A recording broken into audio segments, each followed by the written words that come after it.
Renee McLaughlin. Let's learn how to do a plank using a chair.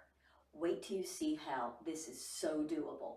All right, so first I want to share with you a great way to put your hands on the chair. So a lot of us have kind of sore or weak wrists. So if that's the case, what you want to do is you want to spread your fingers wide and then create a suction cup with the palms of your hands. Can you see that? So you're going to create a suction cup, and that way when you're down on there, you're not putting weight on the wrist. Okay, so let's get started. You're going to face the chair, okay, the seat of the chair. Put your feet hip width apart. Now you can bend the knees. You can even start like this so you feel really comfortable first. Now bring your hands onto the seat of the chair. Again, fingers wide, creating a suction cup. Now I'm going to shift my weight. Watch this. My weight is now shifted. So my shoulder is now over my wrist. I'm feeling good. I have a suction. I'm not really feeling much in the wrist. And then from here, once I'm there, I'm going to begin to walk my feet back. Now, how far do you go?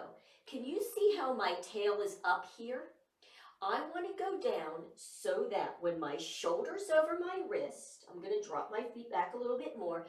I'm going to take my hips and I'm going to drop them down. So now see how flat I am. I want to be able to look. I'm just going to show you this so that my head's right in alignment. So make sure you're not looking up and you're not dropping the head down. I'm going to drop the tail and I want you to check between my shoulder blades.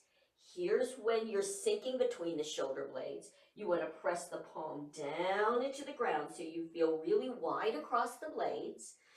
Again, not lifting here. So how do you want to do this? Think about having a tail. You're going to pull down and connect that tail, ideally to your heels. Now you can have your heels down here. It feels better to me to be up on my ball joints. So watch, I'm just going to come down to this. I'm going to now think about my tail. I'm going to pull the tail down. If curling or tucking word sounds good to you, that's good, but you don't want to actually tuck under. Did you see what I just did? That's not good either. So it's more like tail down. And now do an inhale into the belly through your nose. See how the belly expands. Now exhale. Draw your belly in. See if you can keep it drawn in, and now when you take a deep breath, do it through your rib cage, east to west. You'll feel the ribs kind of flaring out to the side. Now exhale and really cinch them in like a corset. So when the tail is down, your belly's in, you're breathing east to west, you are really tight in this beautiful position. Now, what's a good way to come out of it? Well, I personally like to take my hips up to the back. This feels so good to stretch. Then take your feet out wider. You can bring your hands out wider. Take the tail up, arch, and allow the head to just come nicely through between the arms. That is just a beautiful stretch. Then you can bring the feet back in and come up. Now, if that's even too much, a couple of other things you can do. You can, if it's too much on your wrist still, you can do a forearm. You can hold forearm. You can even do this, kind of put the hands together, and that's how this would look. You get into it the same way. Bend, hand, hand, but instead now come down, forearm. Forearm, you can put your fingers together and clasp. The weight is still shoulder over the elbow now. And then walk your feet out hip width apart. Now look, see how my tail is up first? I'm going to drop it. I'm going to pull it in.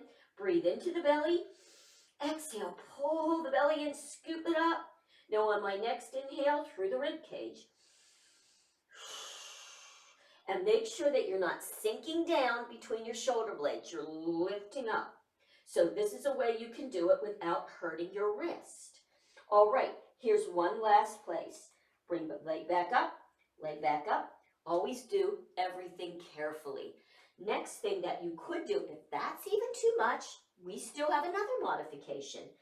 Feel free, instead of being up, to come onto your knees. Start on your knees, hip width apart. I'm going to do it flat palm, but you can also do it forearms if you want. I'm almost actually alongside the side of my chair.